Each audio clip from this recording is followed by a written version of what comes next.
Good morning, everybody. Let me get the camera set here where I want it. Let's make a couple of knife sheaths this morning. Finally got my leather.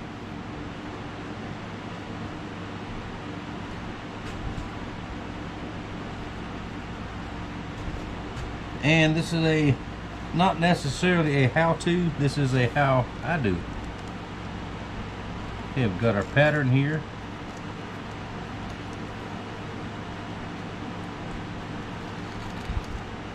That is one of my granddaddy's ice picks that I've had for years. I use it for a little awl. First we're going to lay it out. Now you could use a pencil, even a Sharpie. Pencil lines are hard to see, and Sharpies, if you're not real careful, you'll get whatever color the Sharpie is will wind up on your sheath, and it'll be in the way, mess it up. I find it better just to scratch it with some kind of awl. See how good you can see that? Now this is for David's large fillet knife, or Stomper's large fillet knife. And while I'm making them, I'm going to go ahead and do two for those two master fighters that are available. It's not quite wide enough that way, so we'll turn it like this. Try to get every bit of use out of the leather we can. Okay, we'll stay away because we're going to cut our welt here too.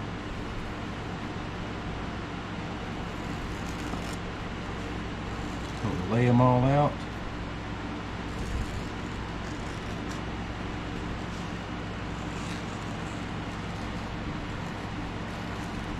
And I have another sheath to make here this week as well, which y'all might like. Another rattlesnake skin sheath. Okay, when we come close here, because I'll cut the welt out from this side.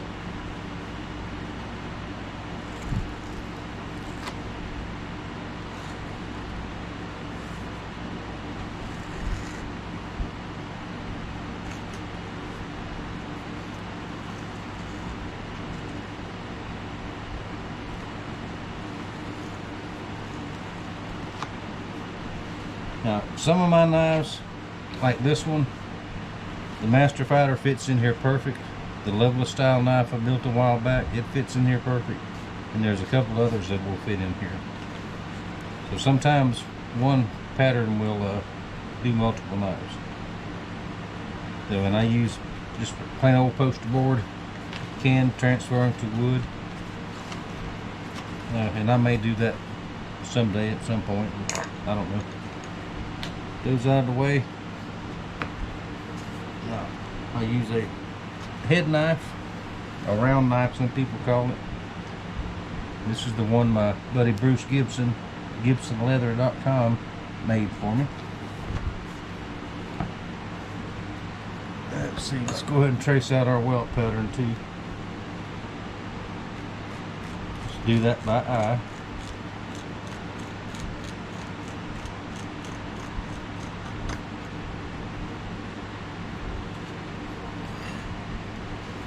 We'll do the same thing over here.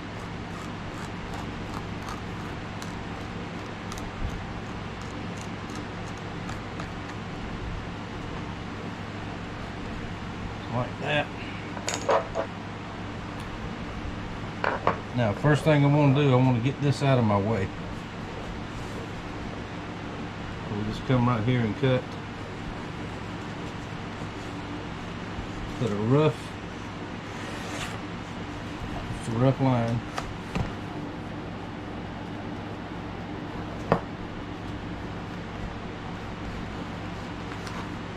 Now we've got everything we need to work with here, so we'll take this and put it away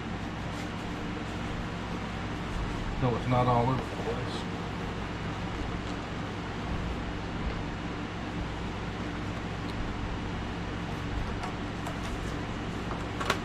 that out of the way.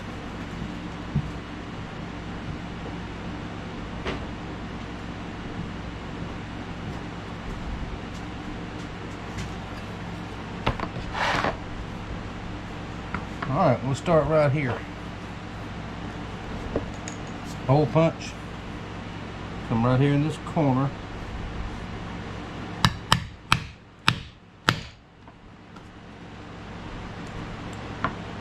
Same thing on both of these.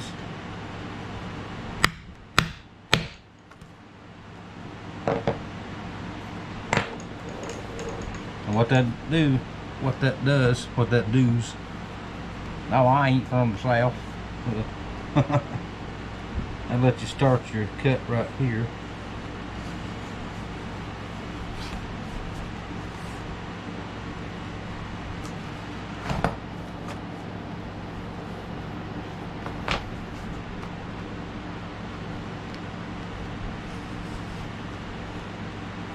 There. Now these things are extremely sharp. Some of y'all might have seen when I got this, I was scared of it, but once I learned how to use it, I'm not scared of it. And it's much better than a razor knife, in my opinion.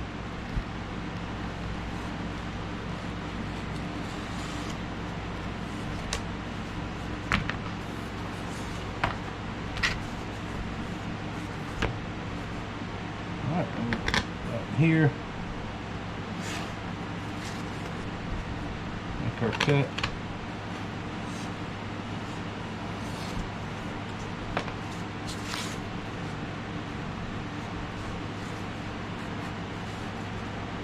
Turn the material, not your knife blade so much. A little bit's fine.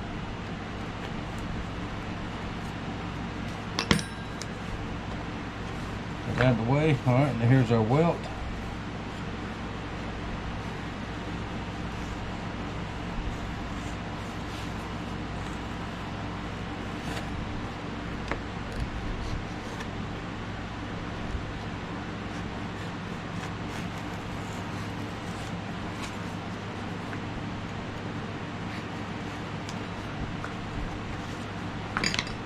And our welt's going to go over here.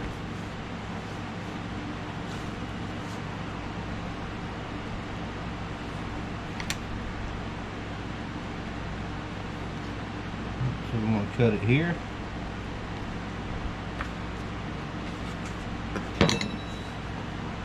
Line it up there. And we want to nip it off right about here. When we fold it over, there'll be a little tiny hole there, a little gap.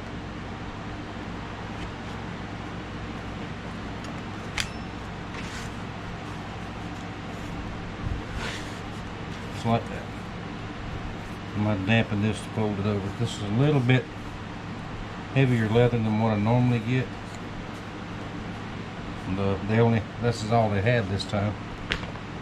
Put that one there. Now let's go back over here. I'm going to focus on the fillet knife, because I want this one will be done here in a couple hours, and I'm going to take it to the post office tomorrow morning. Same thing.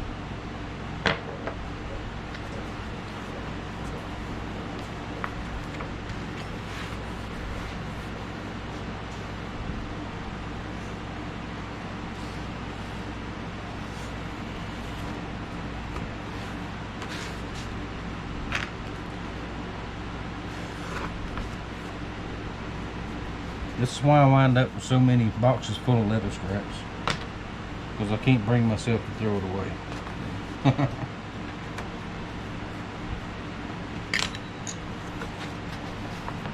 Okay, and let's trace this out of welt over here.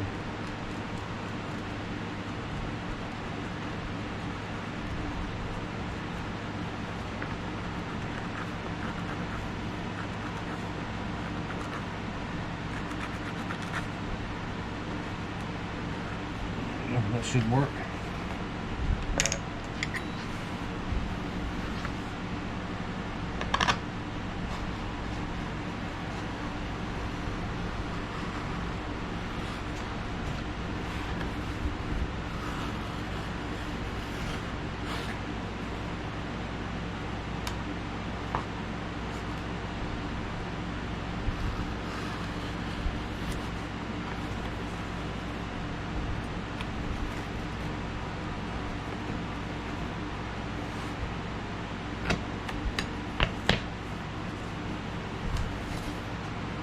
careful, I'm going to cut my hand open.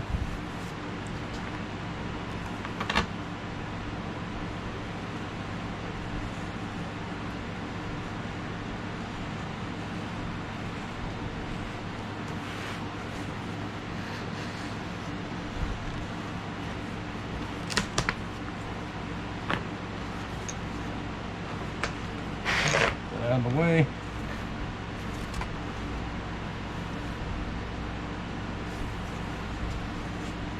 And this is just a Walmart cutting board. It's like you use in the kitchen. The bigger one would be nicer, but this is the biggest one I could find when I got this one. So works just fine.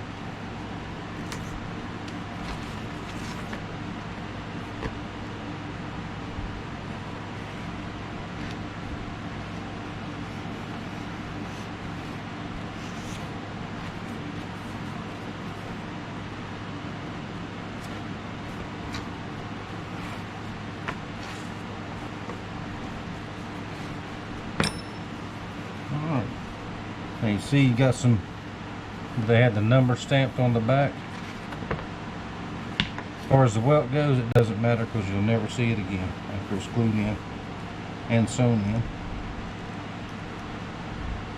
A lot of welts and stuff like that I make, and sometimes when I sew on an extra a belt loop that way, it's all made out of scraps.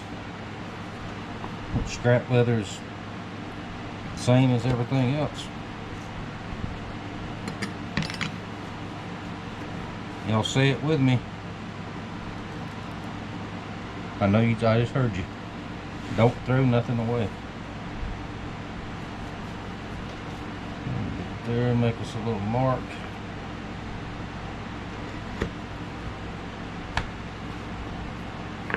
There's our welt.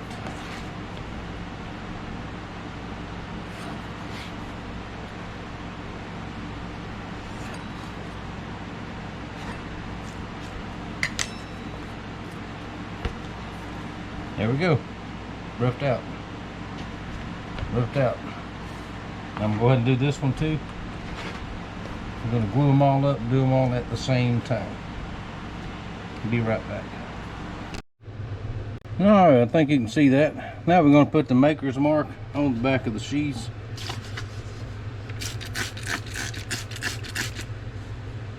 A little bit of water. And this is mine that I use most of the time. Just line it up back there somewhere.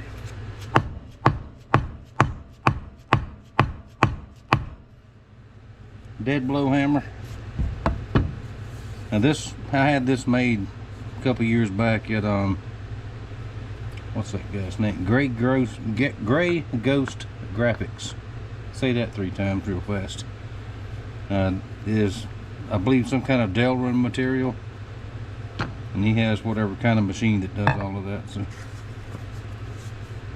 pretty expensive, but it'll last forever. And I have a couple more of 3D printed ones, smaller ones, that are pretty cool also. My son made.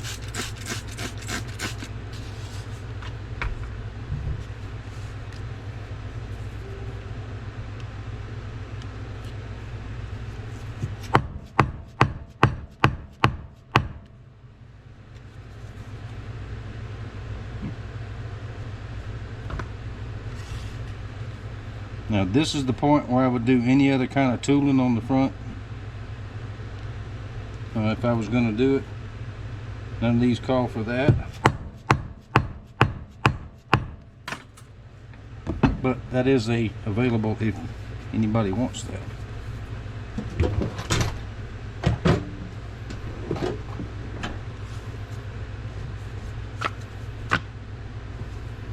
Tell you what, stompers.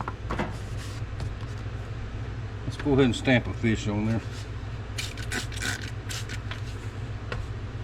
See if I got a fish. I got the only fish I have right now is a trout and a bass.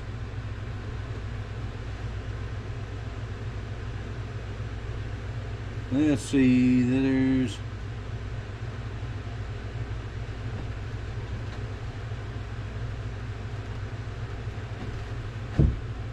Let's use the bass, because I don't think the trout is a rainbow trout,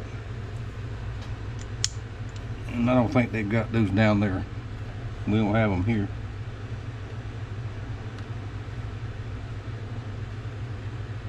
Line it up pretty good.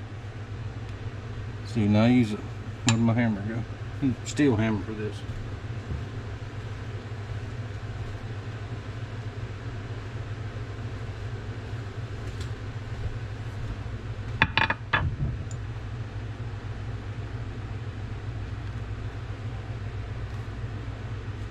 Now this can be done in the press also, but it's got the Kydex die in there now. So.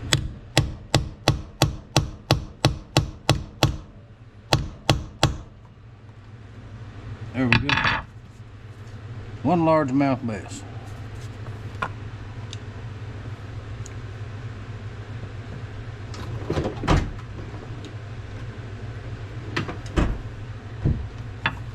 Alright, put our hammer back up without knocking the camera over. Alright, let's go back to the work table and we'll start gluing it up. Now, next thing I want to do, take the belt loops,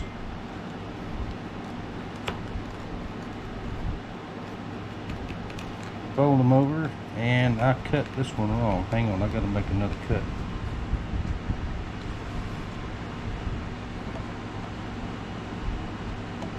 Hang on, let's turn the camera up.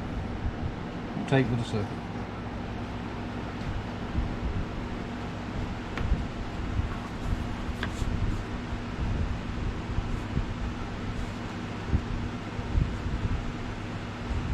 A little bit on, because I want to have room to, plenty of room to put my thread to sew that thing up.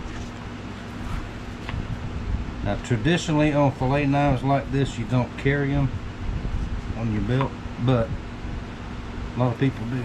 Now he may want to do that. There we go. See, now I've got room to sew, especially down in the swamps where he likes to go.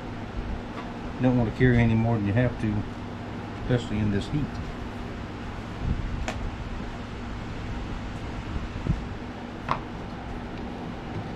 Alright, let's turn back this way. There we go. Now what I want to do is stick this down.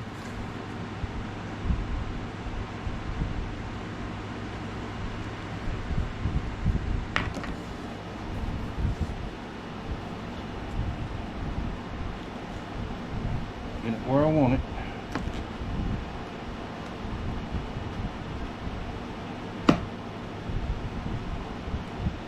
Just like that. When that glue dries, then I can punch the holes and sew it down. And all that's got to be done before you fold it. If you forget to do that, then you got to take it all apart because you can't get to where you put it. Now that'll take probably 10-15 minutes to dry, and we'll come back to it. That is the stuff right there. Ducko cement. Local hardware used to carry it. They hardly ever have it anymore, but you can get it online. And I get it 10 tubes at a time. Actually much cheaper than you can get it at the hardware. Alright, let me do these other two and we'll be back when it's time to sew those up. Alrighty, sorry about all the noise, but I had to turn the fan on behind me. My little AC is doing okay.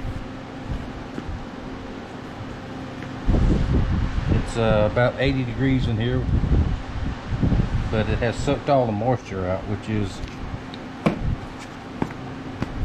the best thing. Now, these are stuck down, ready to drill and sew. Before I do that, I want to go ahead and glue in the welts. Get those glued in. So when they're dry, I can sew these, fold it and glue it again. It just makes it a little bit faster. So to do that,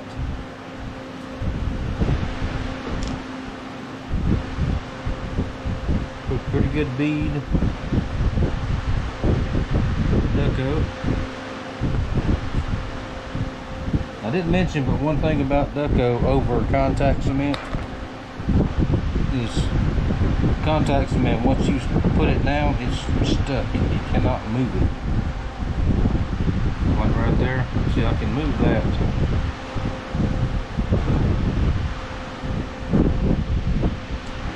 You got probably 1 minute before it starts to really set to where you can move it if you need to. There's some little welt presses that I made. Just that down on there.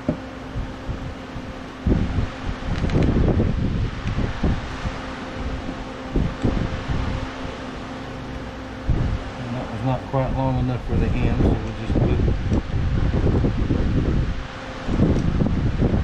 one like that.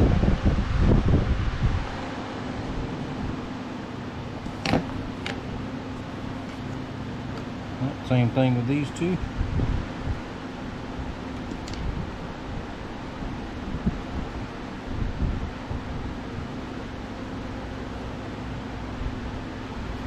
I like to close it up each time because the more air that gets in there, the more it'll start to dry.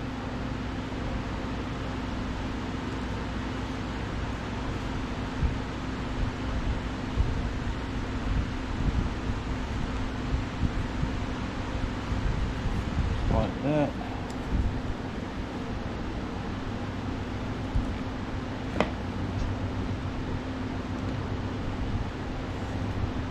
And these shorter ones, 2 clamps will work just fine. Just like that, let them dry. I'll go ahead and do this one. And the next step will be putting the holes in the belt loops and sewing them up. Won't take much longer. Alright, let's get the camera set up here.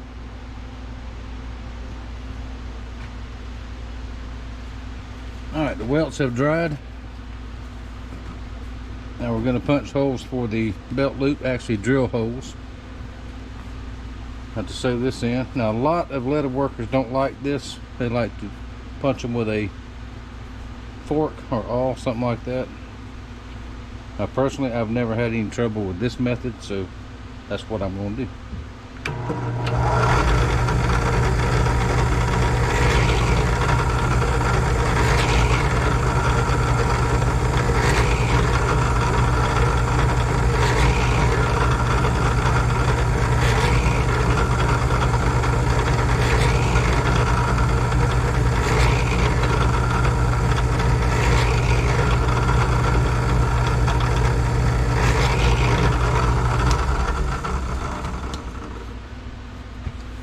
Right, just like that, we'll sew it up and I'll drill the other two and be ready for the next step.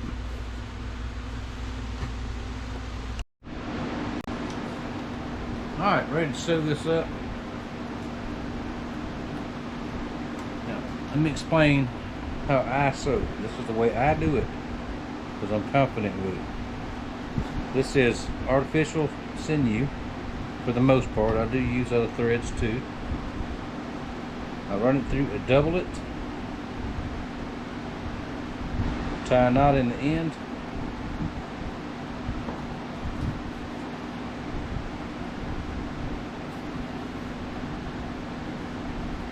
go through, go in the next hole,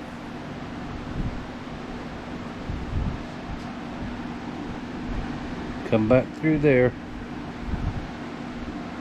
lock that in place, and then go back this way. That will not come loose.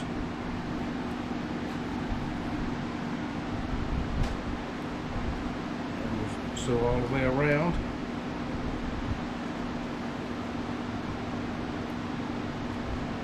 Now this is what they call a saddle stitch. Some people use 2 needles to do it, but you can do that. And I've tried that, and to me it's more time consuming and aggravating than anything else. Back to the first one, come back through it again, and that's what makes your saddle stitch.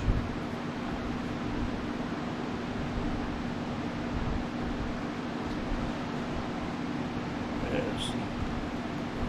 See what I'm doing here. I'll going to do is just come all the way back around to the beginning.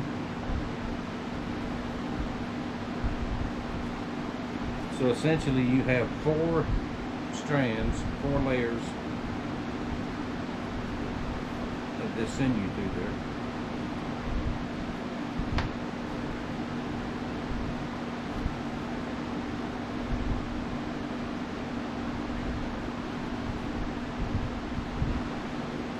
Okay, we're sewn all the way around.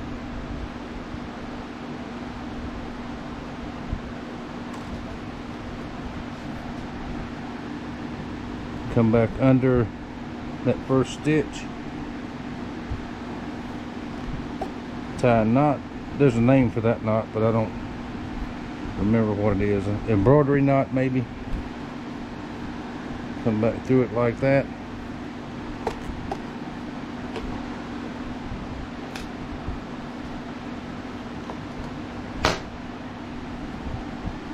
I need to hire a camera person, don't I?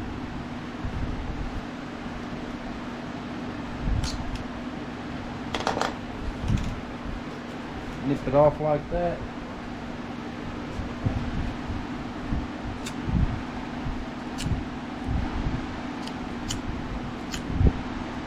Fan's blowing it. Anyway, melt it. Get it burnt down, melt it. Let me turn around so.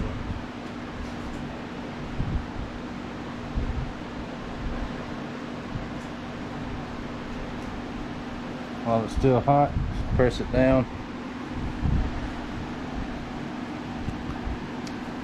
That will not come loose. Now, do these the same way. Then, we'll work it around, fold it, and glue it, and sew that. And then do our oil and wax dip, and be all done.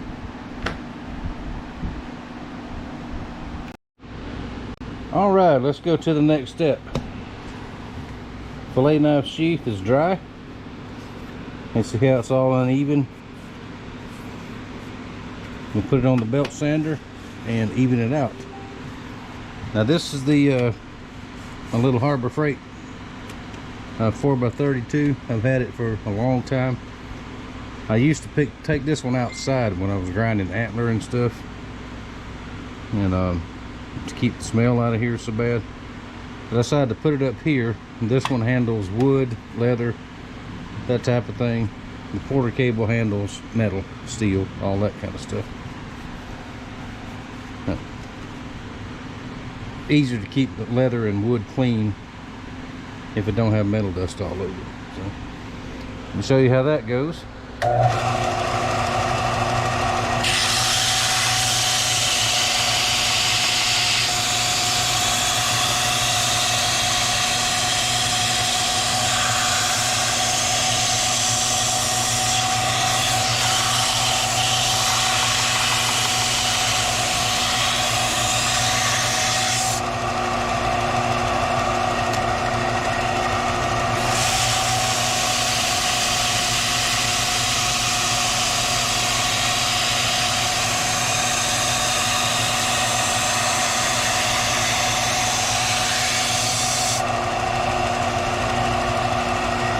A little bit more.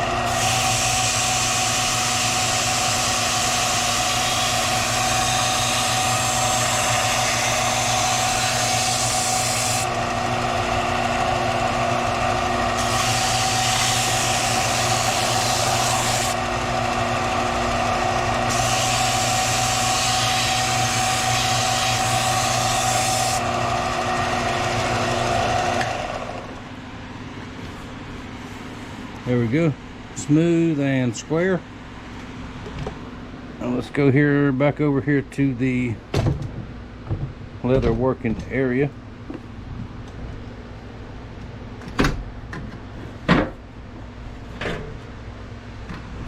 Toolbox drawer will not open with the lid shut.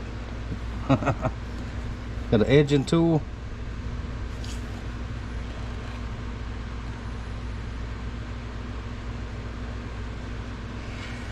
Trim that burr off of there.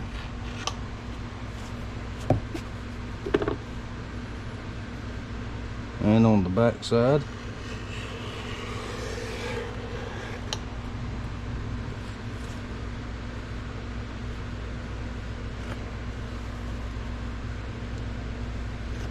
And off that little piece there.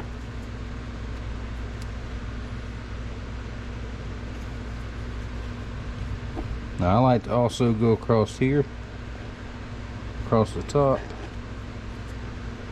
Just dress it up a little bit. And on this side with the belt loop,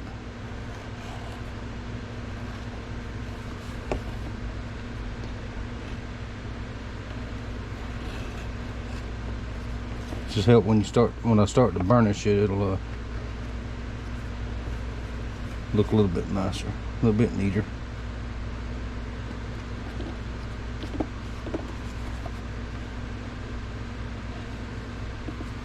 All right, now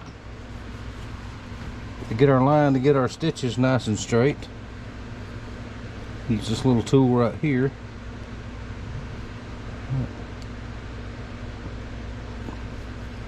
We'll adjust that right in the middle of the welt itself, which is right there.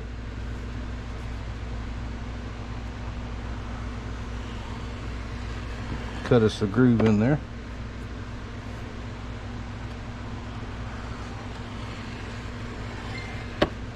Just like that. Now, ready to put our holes in here and then sew it up. I've already got the oil and wax hot, and we'll see that in a few minutes. Somebody's steadily messaging me. Let me see what that's all about.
Alright, we're going to sew up this one exactly like we did the belt loops.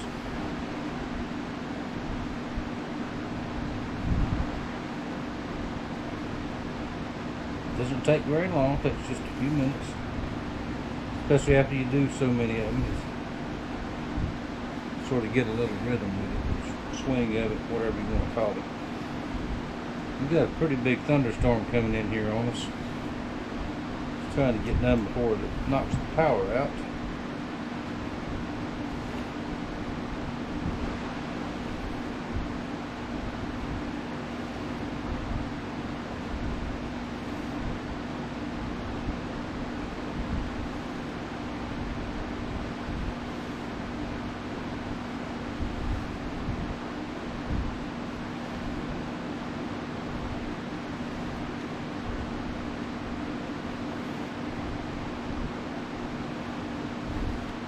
I'm going to mention on the maker's mark, I was taught, you don't put your name on it, you're not proud of it. And that's the way I feel. That's why everything has one on it.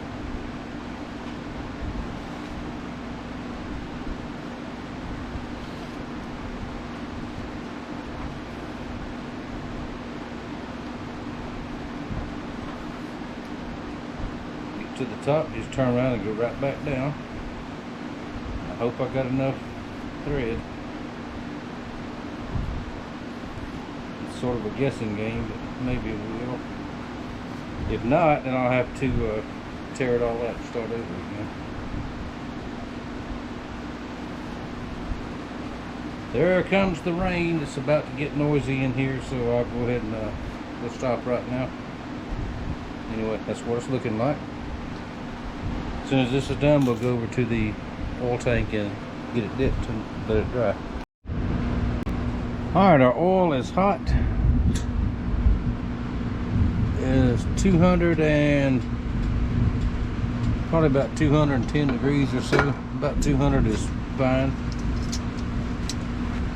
Now this is neat's foot oil with a little bit of good old-fashioned Johnson paste wax. Been around longer than most of us have. Now when you dip these, what this does, waterproofs, seals, turns to a nice color, and go in and out.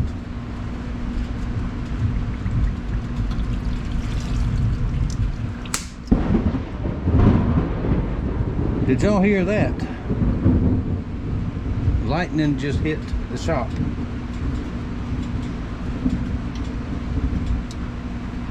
Holy crap, the spark come out of that box over there.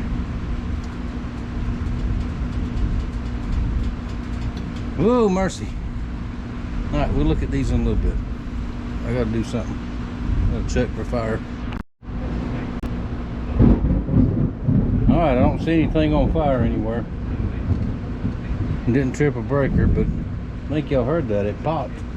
This outlet over here next to me and shot a spark out. Maybe hit a tree out there. It's still popping, so I'm gonna get in the corner somewhere for a little bit. Then we'll get back to this. Gotta buff them out, but I don't want to do that while this lightning's popping, so we'll be right back. It turned into an interesting day. Alright, I think the worst of the storm has passed us. Let me get these finished up right quick so I can go in. Now we're going to burnish the edges on the buffing wheel here. Now we need to clean it off. It's got a little bit of compound left over from the last knife I buffed. You can buy rakes to clean. They call it a rake to clean this off. But if you have an old fish scaler, works just as well.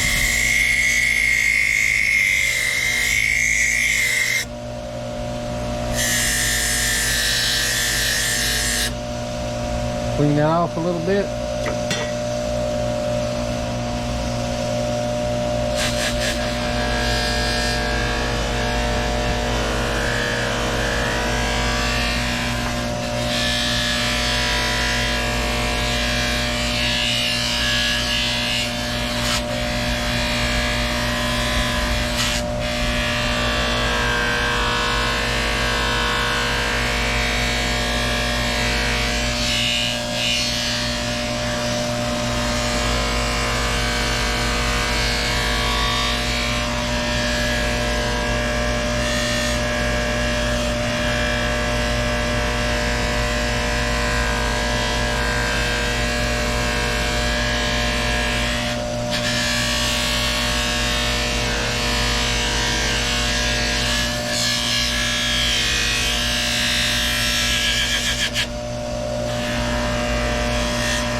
Good, let's burn this down through these edges a little bit.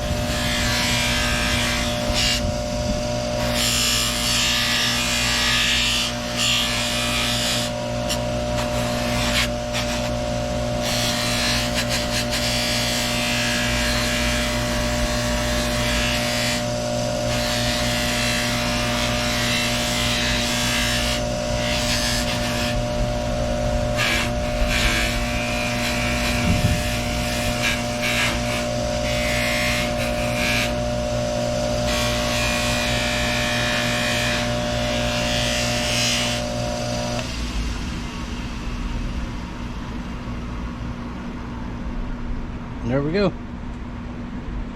Now we'll do these two the same way, and if the rain will quit on that end of the shop down there, we'll get a final look at them.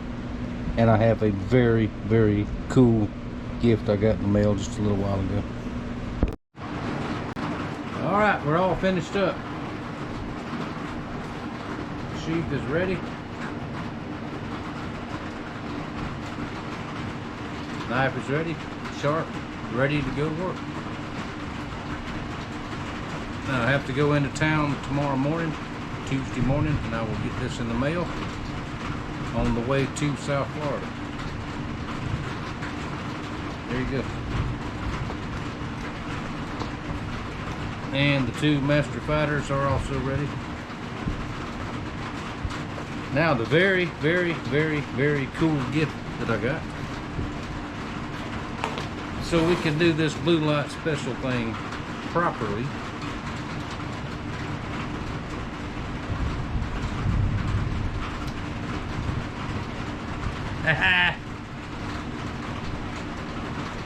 Attention Wallace Knife Works shoppers, we have a blue light special in the shop. Two master fighters. There they are right there.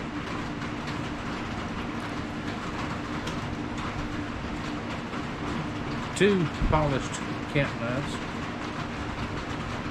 Stabilized maple. Right there.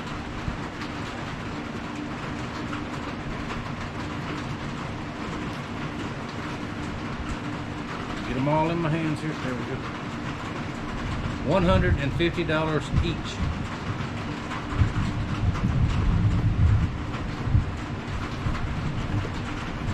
Very cool. Is that not just the coolest thing you ever saw? My friend Ken, Chief Ken, we've known each other for years and years and years. It just showed up in the mail today. I had no idea he was going to send that. I had no idea you could even get something like that. So, there it is. Blue light specials done right.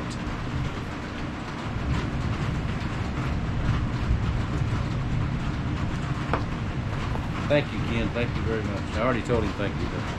Thank you. Now, I hope you enjoyed this little sheath build that we did today. And I wasn't in a great big hurry. But I'm in a great big hurry to get in the house now after all this lightning and that storm and all that. I can't find anything damaged. I can't find anything on fire. So I guess everything's alright. But it hit. Well, y'all heard it very, very like a tree right outside the window. So thank y'all for watching. Thank you for your support.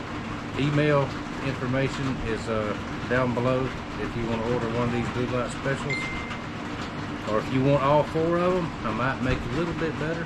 We'll see. Just let me know. So once again, thanks for watching. Thank you for your support, and I will see y'all next time.